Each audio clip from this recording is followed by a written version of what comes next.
As dusk settled over the snow-dusted valleys of old Scandinavia, Viking families would gather by the fire, the flickering light casting soft glows across the timbered walls of their longhouses. In these quiet twilight hours, a deeply instinctual rhythm took hold, one that modern science is only beginning to understand. While many of us today battle restless nights under the buzz of artificial lights, the Norse of the Viking Age slept in a way that might have been far more aligned with the human body's natural rhythms than anything we practice today. It may seem ironic that people often portrayed as warriors and sea raiders enjoyed some of the most restorative sleep in history. But behind the axes and sails lay a culture that, perhaps unknowingly, created ideal conditions for deep and rejuvenating rest. Their sleep habits, interwoven with their environment and lifestyle, form a stark contrast to the fragmented and over-engineered routines of our time. Archaeological digs from Scandinavia to the British Isles, alongside insights from Norse sagas, reveal a picture of a society that didn't just sleep. They understood rest as a functional, harmonious part of life. The concept of a rigid 8-hour sleep block, which we now cling to, is relatively modern. The Vikings followed a more organic sleep cycle, one that responded to natural light, temperature, and the demands of their way of life. Unlike us, they didn't think of waking up in the middle of the night as a problem. In fact, they expected it. Historical accounts and linguistic traces in Old Norse writings suggest that Viking sleep was often divided into two distinct phases. The terms førstesvefn and annensvefn, literally first sleep and second sleep, appear across various sources, pointing to a widely practiced segmented sleep routine. In sagas like Greta's saga, characters are described waking during the night, engaging in tasks or conversation, and returning to sleep until morning. This interlude between sleep cycles was not considered an interruption.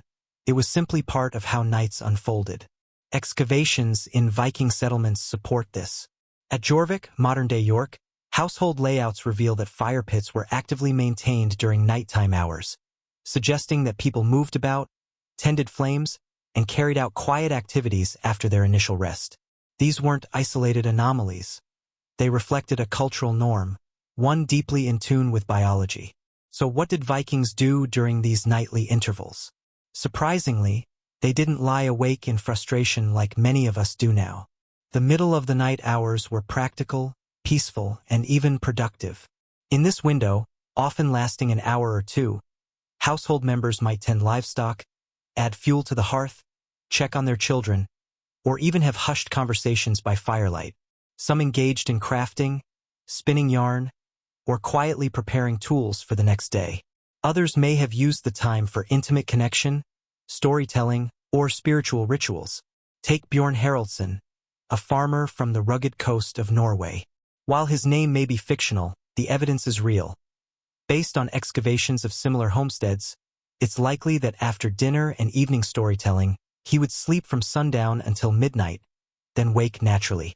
In the still dark, he'd stir the embers, sip cool ale, maybe whisper plans to his wife or children, who also found themselves briefly awake. Then, with no urgency, he'd return to sleep until dawn. There was no panic. No "I can't sleep" anxiety. Waking was expected, even welcomed. Their night was a rhythm, not a problem. Today's sleep researchers are beginning to validate what the Vikings already practiced. Historian A. Roger Ekirch, who studied sleep patterns across centuries, compiled extensive evidence showing that segmented sleep was the global norm before industrialization. One key biological clue lies in the hormone prolactin.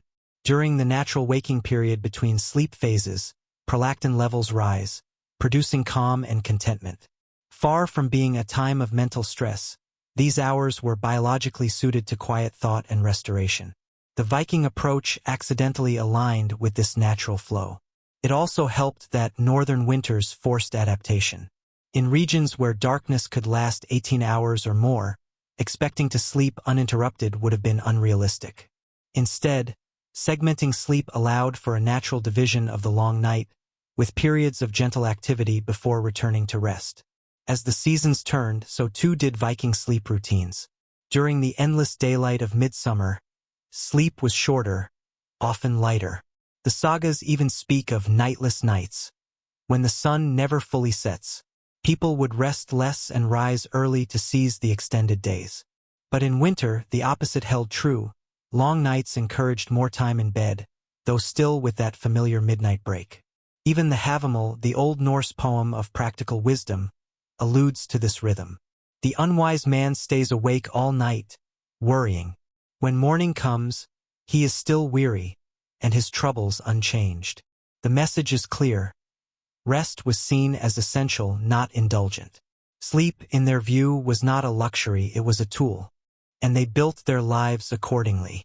Imagine sleeping in a room so dark, your eyes cannot detect the outline of your own hand. No blinking LEDs. No glow from the neighbor's window. No blue light pulsing from a phone screen. That kind of complete, uninterrupted darkness was the norm for Viking households during winter, and it played a powerful role in the quality of their sleep. Their relationship with darkness was not merely incidental. It was structural, biological, and cultural. The Norse people, without access to electric lighting, lived fully in tune with the rise and fall of the sun, especially in winter when darkness could stretch for up to 20 hours a day. While this may sound oppressive, it actually created perfect conditions for sleep, conditions modern science now regards as ideal. Viking homes, longhouses, and turf dwellings were designed not for luxury but for function. Windows, when they existed at all, were small and easily sealed. Walls were thick, often insulated with earth or straw, and daylight was used sparingly. Once the central hearth fire dimmed to a faint red glow, darkness settled fully inside. This profound darkness, nearly total in the absence of fire, allowed melatonin, the hormone that controls our sleep-wake cycles, to surge naturally. Unlike modern environments where even street lamps and standby screens can disrupt circadian rhythms, Viking households were enveloped in a level of darkness most people today never experience, not even in rural areas. And this wasn't accidental.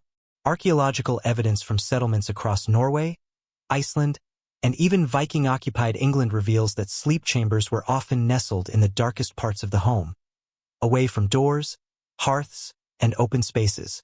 At some sites in Iceland, sleeping alcoves were built directly into thick turf walls, creating microenvironments of perfect dark and stillness. Today, we know that melatonin production is tied directly to darkness. The less light exposure we receive in the hours before bed, especially blue-spectrum light, the more melatonin our brains release, making it easier to fall asleep and stay asleep. A study published in Journal of Sleep Research demonstrated that participants living without artificial lighting for just 1 week experienced a 30% increase in melatonin production and naturally began sleeping and waking with the sun. Now imagine living like that every day of your life, as Vikings did. Consider Leif, a fisherman living along the icy coast of western Norway. His long winter nights were spent wrapped in layers of wool, lying beside a low-burning hearth in nearly pitch-black conditions. The biological impact: optimal melatonin levels, reduced cortisol, and a deep descent into restorative, slow-wave sleep. Of course, Vikings weren't completely without light, but their fire-based illumination, whether from hearths, candles, or oil lamps, was fundamentally different from modern lighting. First, it was dim. A Viking oil lamp emitted only 5 to 20 lumens of soft yellow light, compared to the harsh 800-plus lumens of a standard LED bulb. Second, the color temperature was warm, dominated by orange and red hues, which have little impact on melatonin suppression. Finally, it was precious.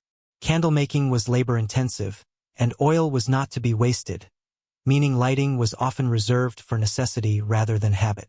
This scarcity of artificial light forced an economy of light usage. Nights were dark because darkness was natural, accepted, and even desired. Yet the Vikings also knew that not all darkness was equal. Full moons brought significantly brighter nights, and the sagas occasionally mention increased activity or restlessness during these periods. Recent studies have confirmed that even when the moon is not visible, its phase can affect human sleep. People tend to fall asleep later and experience lighter rest during full moons. Norse culture, which followed a lunar calendar, seems to have acknowledged this. Some households reportedly adjusted their routines slightly around lunar phases. This kind of behavioral flexibility, adapting sleep not just to seasons, but to moonlight, reflects an attentiveness to natural patterns that is almost unheard of today. If winter gifted them with darkness, summer posed the opposite challenge. In places like northern Norway or Iceland, the midnight sun meant weeks without true night. But even here, the Vikings adapted. Archaeological findings show that heavy woolen curtains, furs, and even structural alcoves were used to simulate darkness during sleep. Some longhouses included recessed sleeping areas, almost like small caves, where light could be blocked even during bright summer nights. In the Egil saga, such spaces are referenced as deliberately arranged to shield sleepers from the eternal sun of midsummer. The effort to create artificial night during perpetual daylight speaks volumes. These people didn't just sleep when they were tired, they understood the value of darkness itself. Beyond biology, darkness had spiritual meaning in Norse culture. The threshold between one day and the next, the liminal midnight space, was viewed as sacred. Some sagas speak of rituals performed in these hours, when the veil between worlds was thinnest. Sleep, in this sense, wasn't just bodily, it was also mental, emotional, and even mystical. Amulets and carved runes found near Viking bedding areas suggest that sleep was guarded, not just physically, but symbolically. These tokens, often shaped like Thor's hammer or sacred trees, may have served to provide peace of mind, an early form of what psychologists now recognize as sleep security cues. In modern terms, this sense of safety, both literal and spiritual, reduces pre-sleep anxiety and allows deeper rest. Again, the Viking world aligned organically with what science now formally understands. In our modern world, sleep is often treated as a private affair. A closed bedroom door, a personal mattress, perhaps even noise-canceling headphones to shut out the world. But the Vikings would have found this isolation strange. To them, sleep was not solitary, it was shared. From the longhouses of Iceland to the coastal farms of Norway, Vikings typically slept side by side, family members and servants alike, wrapped in furs, breathing the same cold night air, often shoulder to shoulder. This communal arrangement wasn't just about conserving heat. It was about survival, connection, and comfort. Step into a reconstructed Viking longhouse, and the logic becomes clear. Running along the inner walls of the building, raised wooden platforms, about half a meter tall, served as both seating during the day and sleeping space at night. These benches were rarely divided. Instead, they formed continuous surfaces where everyone found their place, ordered loosely by age, status, or necessity. At Stong, a remarkably preserved Viking-age farmstead in Iceland, archaeologists discovered such arrangements. Along both long walls, platforms stretched the length of the house. The hearth burned gently at the center, providing both warmth and light. At night, the entire household, perhaps 10 to 20 people, would settle into sleep together. No bedrooms. No doors. Just furs, firelight, and familiarity. Communal sleep in Viking homes followed a subtle hierarchy. The head of the household and their spouse typically occupied the warmest spot, nearest the hearth. Children, unmarried relatives, workers, and guests arranged themselves accordingly, often without spoken rule, but through inherited patterns of behavior. At larger farmsteads, sleeping benches might run along both walls, with the family on one side and retainers or laborers on the other. For a wealthy farmer like Gunnar of southern Iceland, whose longhouse was over 20 meters long, this meant that his entire household, his wife Halgir, their children, perhaps a brother, a maid, and a shepherd, shared the same sleeping room. And yet, despite the crowd, there was a deep sense of peace. There was no fear of being alone. The warmth of others, both physical and emotional, blanketed the room. In a world where danger could arrive silently in the dark, be it a raider, a wild animal, or a rival clan, communal sleep offered safety. With many people in one space, there was always someone lightly stirring, someone whose ears caught the crunch of footsteps outside. The sagas are filled with moments when danger was detected by a household member waking in the night. In Jarl's saga, the family's survival hinges on someone rousing the others just in time to fend off attackers. It wasn't superstition, it was design. Their sleeping habits worked as a natural early warning system. Travelers too were aware of this logic. The Havamal warns, "Never sleep in a stranger's hall without watching your back." Communal sleeping arrangements made lone sleepers vulnerable. Being among others, especially trusted kin, meant protection. Modern sleep science now confirms what Vikings seemed to understand intuitively. Humans sleep better when they feel safe. In 21st century studies, people with strong social bonds report better sleep quality. Children who sleep close to caregivers tend to fall asleep faster and stay asleep longer. Adults who sleep near trusted partners show reduced anxiety and more consistent sleep cycles. The body responds to proximity. It lowers vigilance, releases stress, and permits deeper sleep. The Vikings didn't need data to understand this. They felt it, and they lived it. Even their stories speak to this need. In Greta's saga, the outlaw Grettir, forced into isolation, laments not the cold or the hunger, but the lack of company during sleep. The quiet rustle of others nearby, the assurance of shared silence, was what he missed most. Of course, intimacy and privacy didn't disappear in shared spaces. Couples needed moments alone, and archaeological evidence suggests clever adaptations. Remnants of textile curtains have been found at sites like York's Coppergate excavation, likely used to create semi-private sleeping sections. Box-like bed closets were also referenced in some sagas, built for the head of the household, offering both insulation and discretion. But more commonly, privacy came not through architecture but timing. The segmented sleep pattern allowed couples brief windows of solitude. During the midnight waking period, while others were tending fires or relieving themselves outside, the household heads might share quiet, intimate moments. Even without solid doors, they found ways to maintain dignity. In winter, when temperatures plummeted and snow pressed against the walls, the value of shared body heat became obvious. Dozens of people sleeping close together created a microclimate inside the longhouse. Fewer layers of bedding were needed. Less wood had to be burned. And most importantly, everyone survived the cold. The intimacy of these arrangements also fostered emotional closeness. Children snuggled between parents. Elders dozed within reach of their grandchildren. Stories were whispered, dreams were shared, and morning brought everyone awake together with the rising light. It was a rhythm of life, collective, grounded, and deeply human. Interestingly, this intense closeness wasn't year-round. In summer, as temperatures rose and days lengthened, some Vikings likely slept in outbuildings, or even outside. Tents, storage sheds, or simple woolen blankets beneath the stars provided relief from the packed quarters of winter. This shifting seasonal pattern, a contraction in winter and expansion in summer, may have helped preserve harmony in tight households. Space was a luxury, and the seasons offered it when most needed. What if the perfect mattress had already been invented over 1,000 years ago, by people who had never heard of memory foam, pocket springs, or orthopedic certifications? For the Vikings, sleep happened on beds that modern science is only now beginning to appreciate. Firm, natural, breathable, and seasonally adjusted. Their sleep surfaces weren't luxurious by modern standards. They were crafted from what the land provided: wood, straw, wool, and fur. And yet, this simplicity hid a certain genius. Ergonomic support, temperature regulation, and cleanliness, all without chemicals or synthetic fillers. Start with the frame. Viking beds were typically raised wooden platforms, built directly into the walls of longhouses. These platforms, found in excavations from Denmark to Iceland, were about 40 to 60 centimeters high and between 1.5 to 2 meters wide, just enough to sit or lie uncomfortably.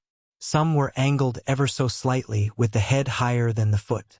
This subtle incline, possibly unintentional, actually mirrors modern medical advice. Sleeping at a gentle angle can reduce acid reflux, aid circulation, and improve breathing. More importantly, elevation protected against dampness. In the cold, humid north, sleeping directly on the ground was a recipe for illness. A wooden base offered insulation, airflow, and a sense of structure. On top of the wooden platform came the base bedding, usually straw or hay. Archaeologists have uncovered remnants of these straw mattresses in Viking settlements across Scandinavia, especially in winter dwellings. The type of straw mattered. Some grasses were chosen for softness, others for insulation. The bedding was refreshed with the seasons, keeping it clean, pest-free, and springy.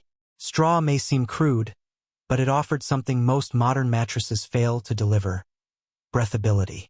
Air could flow through the bedding, carrying away moisture and excess heat. Modern ergonomic studies now show that semi-firm, breathable surfaces, like straw-filled mattresses, support spinal alignment better than overly soft beds, which let the body sink and curve unnaturally. Above the straw came layers of woven wool, often coarse and sturdy, sometimes dyed or embroidered. These textiles, preserved in Viking graves and homes, served as both padding and insulation. A common material was wadmal, a thick woolen cloth made from hand-spun yarn and widely used across the Norse world. Wool has extraordinary properties. It retains warmth even when damp, repels moisture naturally thanks to lanolin, and resists bacterial growth. Its temperature-regulating ability meant Vikings could stay warm in the dead of winter without overheating. In modern terms, wool is a smart fiber. High-end mattress companies now incorporate wool toppers for exactly the benefits Vikings took for granted. For those of means, the finishing touch was fur, bear, fox, wolf, or sheep. These luxurious layers offered warmth, softness, and prestige. Burial sites like the Oseberg ship and the Mammon grave reveal beautifully preserved hides, carefully arranged as part of the bedding. Fur traps heat while allowing airflow. Cushions without collapsing. It's resistant to moisture and doesn't flatten like foam. Some Viking families may have even used different hides seasonally. Thicker in winter, thinner or absent in summer. Modern sleep science now supports what these ancient people practiced. Sleep quality improves when temperature is regulated naturally. Overheating during sleep is one of the leading causes of night waking in today's population. Viking beds minimized this risk without a single fan or thermostat. One often overlooked strength of Viking bedding was its refreshability. Straw was swapped out regularly, sometimes with each season, sometimes more often. Woolen blankets were aired out, brushed, or shaken. Furs were treated, cleaned, and replaced if damaged. This habit of renewal kept allergens low and parasites in check. While modern beds are rarely cleaned below the sheets, Viking bedding was cyclical, part of the yearly rhythm of life. And it was all biodegradable, sustainable, and naturally antimicrobial. Forget plush pillows. Viking pillows were more like firm bolsters. Small sacks of leather or wool stuffed with moss, feathers, or even spare straw. At the Coppergate excavation in York, archaeologists found such a cushion, simple yet purposeful. Modern orthopedic studies now show that overly soft pillows can cause neck misalignment, while firmer supports keep the cervical spine in a more natural position. Once again, Viking habits, born from necessity, echo forward into scientific best practice. Because beds were communal, the bedding system had to be flexible. Layers could be added or removed depending on who was present, how cold the night was, or what the season demanded. Body heat was shared. Straw distributed pressure. Furs wrapped around more than one sleeper. This nesting effect, the shared indentation of bodies on the same surface, may have enhanced ergonomic comfort.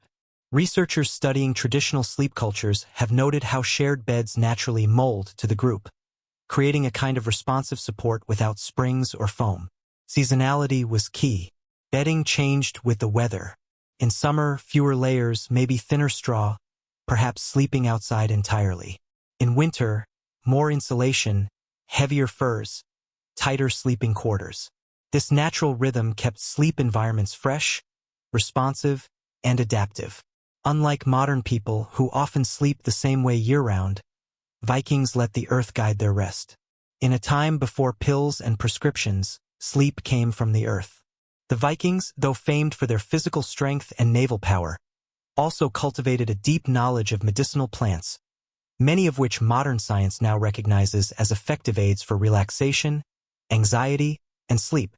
They didn't need lab tests to understand which herbs calmed the nerves or helped a restless mind settle. Their knowledge was passed down through generations, by healers, mothers, travelers, and even warriors. From the shores of Norway to the markets of York, Viking herbal medicine was both practical and surprisingly sophisticated. We know the Vikings used sleep-promoting herbs because they've left behind more than just stories. Archaeologists have found seeds, dried plant remains, and even herbal residues in cooking pots and storage containers. At sites like Jorvik, York, Hedeby, Germany, and across Scandinavia, specific plants with sedative properties have been consistently identified. In some Viking settlements, entire rooms appear to have been dedicated to herbal processing.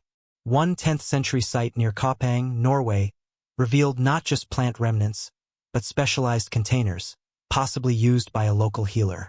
These findings show a clear pattern. Vikings didn't just stumble on herbs. They selected them, stored them, and used them with purpose. Let's take a look at the herbal allies of Viking sleep, plants that soothed the restless and prepared minds for night. A valerian, Valeriana officinalis, this root was a favorite across Europe and used by Vikings for its calming effects. Modern studies confirm it shortens the time it takes to fall asleep and improves sleep depth. Valerian interacts with GABA receptors in the brain, much like today's anti-anxiety meds, without the harsh side effects. Hops, Humulus lupulus, known today for flavoring beer, hops were also prized for their sedative oils. They calm the nervous system and pair well with valerian. Viking brewers likely knew this, blending function with flavor. A linden, Tilia species, the fragrant flowers of the linden tree were steeped in teas to ease tension. Still popular in Scandinavian folk medicine, linden helps reduce anxiety and promote gentle sleep. A chamomile, Matricaria chamomilla, with its mild floral scent and gentle relaxing effect. Chamomile was likely used by Viking healers. It contains a pigeonin, a compound that binds to sleep-related receptors in the brain. A lavender, Lavandula angustifolia, though not native to the north, lavender was imported through trade and possibly cultivated in Viking-age gardens. Just the scent is enough to slow heart rate and prepare the body for sleep. A passion flower, Passiflora incarnata, there's some speculative evidence suggesting Norse travelers who reached North America may have encountered this powerful herb through Native American healers. It's now known for reducing insomnia and quieting the mind. The Vikings didn't have capsules or tinctures. Their herbal medicine came in more organic forms. Infusions and decoctions. Boiling or steeping herbs was the most common method. Strong teas made from valerian root or linden flowers were likely consumed in the evening hours. Aromatherapy by fire. Herbs like hops or lavender may have been tossed onto the hearth or placed in containers near the flames to release calming scents throughout the home. Alcoholic preparations. Vikings were skilled brewers. Some herbs were infused into mead or ale, creating drinks that served both ritual and medicinal purposes, calming the spirit while warming the body. Herbal pillows, though direct evidence is scarce, later Nordic traditions include small sachets of herbs placed inside bedding, a practice likely rooted in the Viking Age. For the Norse, healing wasn't just physical, it had spiritual layers too. Administering a sleep potion might include a whispered chant, a blessing, or a protective charm. In a world filled with unseen forces, sleep was a threshold, a place between the living and the dreaming. Preparing for it could be sacred. Some archaeological finds suggest herbs were stored or arranged in symbolic patterns, perhaps part of healing rituals. The line between medicine and magic was thin, and often they worked together. This ritualistic context could amplify the placebo effect, turning herbal treatments into something more powerful. A belief-infused practice that calmed the mind and prepared the body for rest. Imagine Thorhild, a healer in a small Danish settlement. She gathers valerian roots in summer, dries them carefully, and stores them in linen bags. As winter deepens and the nights grow long, she prepares warm drinks for anxious neighbors, mixing valerian with hops and sweetened with a spoonful of precious honey. Before bed, she adds a pinch of dried lavender to the hearth, letting the smoke drift gently through the longhouse. The warmth, the scent, and the quiet ritual all together ease the minds of those nearby. And no tablets. No side effects, just wisdom, tradition, and a little help from the wild. Today's sleep researchers have studied these same herbs and found them effective. Valerian and hops in particular have shown significant promise in clinical trials, reducing sleep latency, improving quality, and supporting natural sleep cycles. Unlike many pharmaceutical sleep aids, these herbs don't typically cause dependency or morning grogginess. And when used in combination with good sleep hygiene, like the darkness, physical activity, and diet the Vikings already practiced, they become even more powerful. When it comes to sleep, most people think of darkness, silence, maybe a warm blanket. But what we eat and when we eat it can be just as crucial to how well we rest. The Vikings, without knowing the terms REM or sleep architecture, lived a lifestyle that naturally supported quality sleep. And a big part of that came from what they put on their plates. Their diet wasn't designed by nutritionists. It evolved from necessity, crafted by seasons, geography, and tradition. But as it turns out, their daily meals followed a rhythm that modern sleep science would fully approve of. Most Viking households ate 2 primary meals a day. The dagver, day meal typically eaten mid to late morning after a few hours of work. The ntver, night meal consumed in the late afternoon or early evening, well before bedtime. That's it. No midnight snacks. No binging at 10 p.m. Their last substantial meal was often finished by sunset, leaving several hours for digestion before sleep. Today, sleep researchers confirm that eating too close to bedtime disrupts sleep, especially if the meal is heavy or high in fat. The Viking habit of eating early in the evening allowed their bodies to process food fully before rest, reducing the risk of nighttime indigestion, acid reflux, or sleep fragmentation. Modern studies published in journals like Clinical Sleep Medicine show that eating within 2 hours of bedtime, especially meals high in fat or sugar, can delay the onset of deep sleep, reduce overall sleep efficiency, trigger more frequent nighttime awakenings. By contrast, finishing dinner 3 to 4 hours before bed, as the Vikings routinely did, optimizes melatonin production and helps the body enter rest mode naturally. Let's look at the Viking menu through a modern lens and see just how sleep-friendly it really was. Fish high protein, especially from the sea. Vikings consumed plenty of protein, meat, fish, dairy, and legumes. Protein contains tryptophan, an amino acid crucial for producing serotonin and melatonin, 2 key chemicals for sleep regulation. Fatty fish like herring, salmon, and mackerel, staples in Viking coastal communities, are also rich in omega-3 fatty acids and vitamin D. Multiple studies now link higher omega-3 levels with better sleep quality, especially in children and older adults. Sheaf of rice whole grains, not refined junk. Barley, oats, and rye were everyday grains in the Norse world. These whole grains are rich in complex carbohydrates, which help regulate blood sugar and promote steady energy throughout the day, reducing late-night hunger spikes that can disturb sleep. Unlike the simple sugars and refined starches that dominate modern diets, Viking carbs supported rest instead of sabotaging it. Fermented dairy for the gut and the brain. The Vikings made and consumed skyr, a fermented yogurt-like dairy product. They also drank whey-based drinks and ate preserved cheese. These foods supported gut health, which is now understood to directly affect sleep via the gut-brain axis. Fermented foods enhance GABA production, a neurotransmitter that calms the nervous system and helps the brain enter sleep mode. Sweeteners were rare and precious. Honey was used sparingly, more often for medicinal or ritual purposes than daily flavoring. This means the Viking diet was naturally low in sugar, a trait that modern sleep studies strongly support. Excessive sugar, especially close to bedtime, is linked to poor sleep quality, blood sugar crashes during the night, and increased nighttime wakings. The Vikings avoided this problem not by discipline but by default. During harsh northern winters, food had to be preserved. Vikings dried and smoked meats, fermented fish, pickled vegetables, and stored grains in underground pits or clay jars.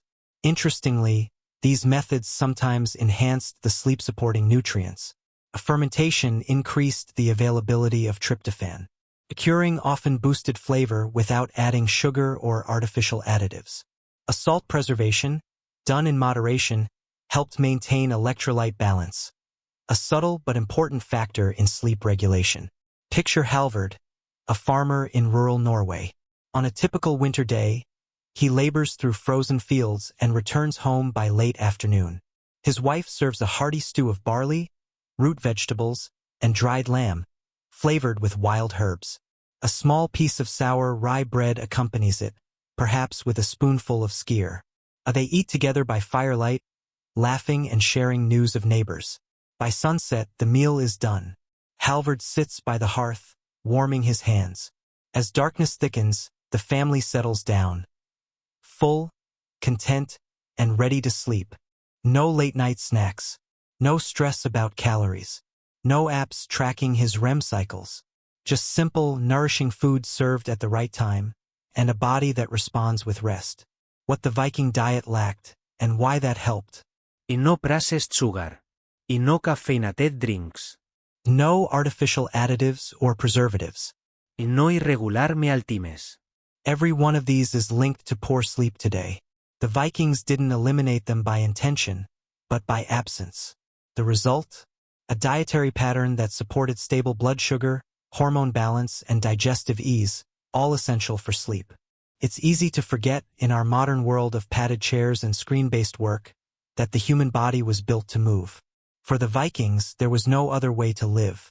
Whether they were rowing across icy fjords, chopping timber, harvesting grain, or forging iron tools, every day demanded real, full-body effort. They didn't hit the gym or count steps. Their physical activity wasn't recreational, it was survival. And as modern sleep science now confirms, this kind of daily exertion is one of the best ways to ensure deep, restorative sleep. Archaeologists studying Viking remains have found consistent signs of intense, regular physical labor. Muscle attachment sites on bones, especially shoulders, arms, and legs, are more pronounced than in modern skeletons, even among those buried with wealth or high status. A men's bones often show asymmetrical development in the shoulders and upper back, evidence of rowing, lifting, and axe work. A women's skeletons reveal strong forearms and hips, tied to grinding grain, hauling water, and weaving on heavy looms. In short, nearly every Viking, regardless of gender or rank, lived a life of effort. Experimental archaeology projects, where researchers recreate Viking tasks using period tools, suggest daily calorie expenditure for an average Viking ranged from 3,000 to 4,000 calories, purely through movement. Compare that to the 300 to 600 calories many modern office workers burn during a typical day of sitting, and the difference becomes clear. Vikings weren't just more active, they were biologically primed for rest by the end of the day. Modern research backs this up. Daily physical exertion, especially during daylight hours, leads to quicker sleep onset, longer deep sleep phases, fewer nighttime awakenings, better circadian rhythm alignment. Not all fatigue is created equal. Modern people are often mentally exhausted, not physically. But physical fatigue, especially from low-intensity, full-body movement, produces a different kind of tiredness, the kind that welcomes sleep rather than resists it. The Viking lifestyle was full of aerobic activity, rowing, walking, farming, resistance effort, hauling timber, smithing, lifting hay bales, a functional movement, squatting, climbing, balancing, all without modern equipment. They didn't exercise. They lived. Another secret ingredient? Nearly all of this movement happened outside. Whether on ships or fields, in forests or mountain paths, Vikings were exposed to sunlight and fresh air for most of their waking hours. Modern studies show that exposure to natural light during the day helps regulate circadian rhythms, increases melatonin production at night, and enhances overall sleep quality. Outdoor physical work doubles this benefit. Movement plus daylight is a recipe for biological harmony. And the fresh, clean Nordic air didn't hurt either. Viking workdays began at dawn, peaked in intensity through midday, and wound down by late afternoon. This natural tapering of effort mirrored the body's internal rhythms, aligning perfectly with modern research that recommends no heavy physical exertion within 2 to 3 hours of bedtime. Evenings in Norse homes were reserved for storytelling, crafts, eating, and fire-gazing, not axe-swinging or shipbuilding. Their bodies had time to cool, recover, and prepare for rest. Just like their diet and sleep patterns, Viking labor was seasonally responsive. Summer brought long days of hard work, planting, harvesting, building, sailing. Winter, by contrast, demanded stillness. Snow, cold, and short daylight hours reduced activity to essentials. Feeding animals, mending tools, staying warm. This cycle of intensity and recovery created a natural balance. Modern fitness science calls it deloading, planned periods of reduced exertion to prevent fatigue and burnout. Vikings practiced it instinctively. Recovery wasn't just seasonal, it was also ritual. Bathhouses and hot water soaking were common in Viking culture. Archaeological remains of heated bathing areas suggest they were used not only for hygiene but for relaxation. Warm bathing before bed, as science now shows, helps signal the body it's time to sleep. Rest rituals like storytelling, shared meals, and quiet conversation helped the mind slow down while the body recovered. Much Viking work was communal, rowing ships in unison, raising buildings with teams, preparing fields shoulder to shoulder. Modern studies show that physical activity done with others not only improves mood but leads to better sleep outcomes, thanks to shared rhythms, emotional bonding, and reduced loneliness.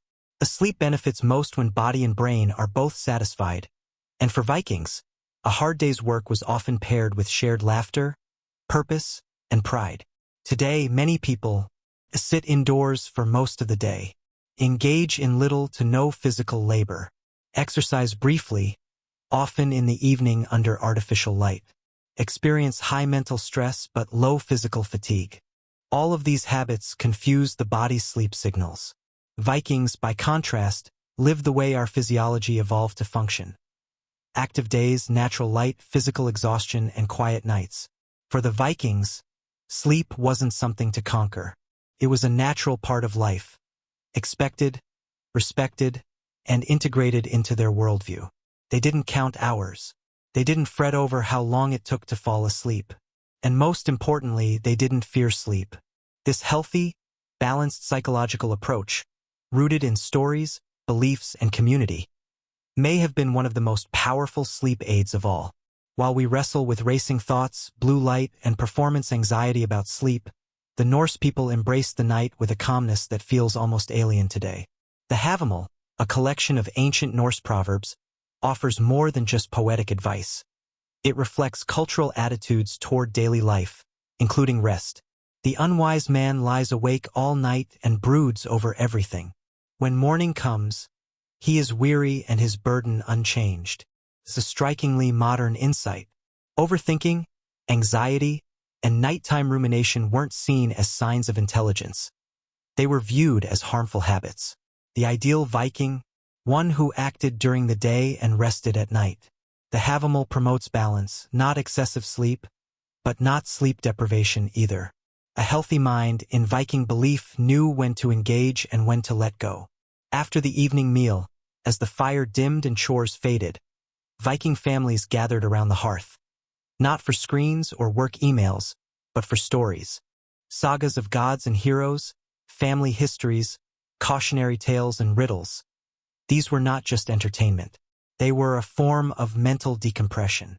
Modern psychologists call this cognitive shifting, a gentle transition from problem-solving to passive reflection. And guess what? Listening to stories before bed is now known to improve sleep onset and quality, especially in children. The rhythm of a storyteller's voice, the familiarity of the tale, and the comfort of loved ones nearby all signaled the brain. You can relax now. To the Norse, sleep wasn't just recovery, it was a gateway, a passage into dreams, visions, and sometimes omens. In sagas like Gisla's Saga or Laxdæla's Saga, dreams offer guidance, warnings, or glimpses of fate. The boundary between waking and sleeping was fluid and meaningful. This attitude likely reduced the fear of dreaming, which modern research now links to better sleep quality. People who embrace dreams as natural or even useful tend to fall asleep more easily and sleep more soundly than those who dread nightmares or try to suppress dreams. Archaeological discoveries reveal that Vikings sometimes placed protective items near sleeping areas. Amulets in the shape of Thor's hammer, runes carved into bedposts or doorframes, small pouches of herbs or bones. These items may have provided a sense of spiritual safety, which plays a surprisingly large role in sleep psychology. Modern studies confirm that people who feel protected by environment, belief, or ritual are more likely to experience deep, uninterrupted sleep. Whether or not they believed in magic, the Vikings understood one truth: feeling safe helps you sleep. Norse culture was steeped in the idea of wyrd fate, While Vikings acted boldly and took responsibility for their lives, they also acknowledged that some things were out of their control. This combination of action and acceptance mirrors modern acceptance and commitment therapy, ACT, an evidence-based method used to treat insomnia and anxiety. Instead of obsessing over what might happen, ACT encourages people to accept uncertainty and rest anyway. The Vikings lived this balance. They prepared for tomorrow, but they didn't lose sleep over it. Honor wasn't just a public matter, it was personal. Many sagas mention characters who cannot sleep because of guilt, secrets, or dishonorable acts. Their insomnia isn't blamed on stress. It's seen as the body's reaction to moral imbalance. Today, sleep psychologists recognize something similar. Moral injury, a disruption of personal values, can lead to nightmares, fragmented sleep, and restlessness. In contrast, people who resolve conflicts, live honestly, and feel aligned with their values often report better sleep. The Vikings, with their intense focus on personal integrity, likely reaped the benefit of resting with a clear conscience. Imagine this: you've worked hard with your hands all day. You've eaten a warm, nourishing meal. You've listened to a story by firelight, surrounded by family. You've whispered a prayer or traced a rune on the wall. You've laid your head beside those you trust, in full darkness, with no sounds but breathing and the crackle of embers. You're not just physically tired, you're mentally ready to sleep. Your thoughts are not racing. Your soul is not restless. And that, more than any herb or mattress, is what sets the stage for truly restorative rest. For all their axes, sails, and sagas, the Vikings left behind something far more subtle, but perhaps just as powerful. A way of sleeping that worked in harmony with the body, the mind, and the seasons. They didn't study neuroscience. They didn't track their REM cycles or optimize their sleep hygiene. And yet, they consistently lived in ways that gave them what modern people spend billions trying to buy: deep, restorative, natural sleep. So what did they know without knowing it? Vikings lived by rhythms of the sun, the soil, the sea. Their sleep schedule followed natural light, not artificial screens. They rose with dawn, wound down at dusk, and let the seasons guide the length and depth of their rest. Modern takeaway: artificial light, overstimulation, and irregular routines all fight against our natural rhythms. Reconnecting with the sun's cycle, even a little, can improve sleep quality immensely. Their meals were simple, whole, and seasonal. No processo de sugar-se, no cafeine, no nigtime snacks. Their food fueled work, not anxiety. They ate with their families, slowly, early, and in moderation. Modern takeaway: how and when we eat can support or sabotage our sleep. Eating earlier, choosing whole foods, and avoiding sugar-laden or stimulant-filled meals before bed restores metabolic harmony. Vikings didn't need to force themselves to fall asleep. They were tired, physically, every night, not from stress or burnout, but from moving, lifting, walking, rowing.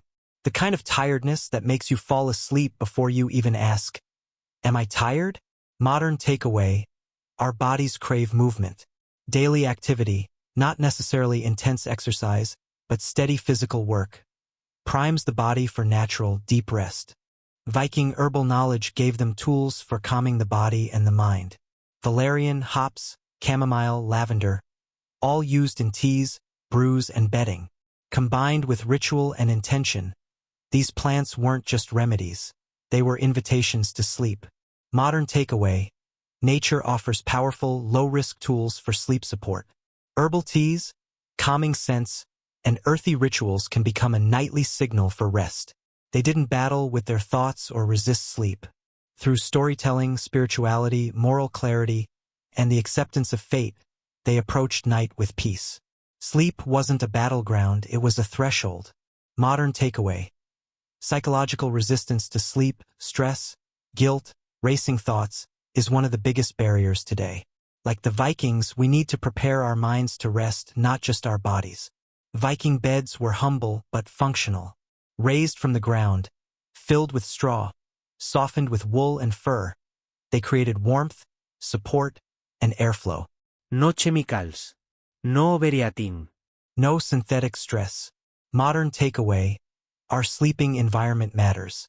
Natural materials, breathable layers, And a clutter-free space can make a bedroom feel like a haven again. The real secret? Integration. The Viking lifestyle didn't treat sleep as a separate problem to be fixed. It was woven into everything else. Hard work meant deep rest. Simple food meant stable energy. Darkness signaled bedtime. A storytelling prepared the mind.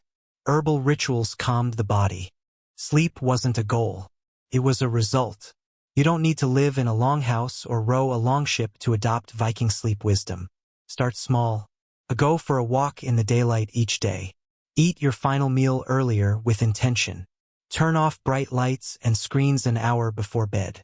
Brew a calming tea. Listen to a story. Make your sleep space simple, dark, and grounded. None of these steps require expensive gadgets or complicated programs.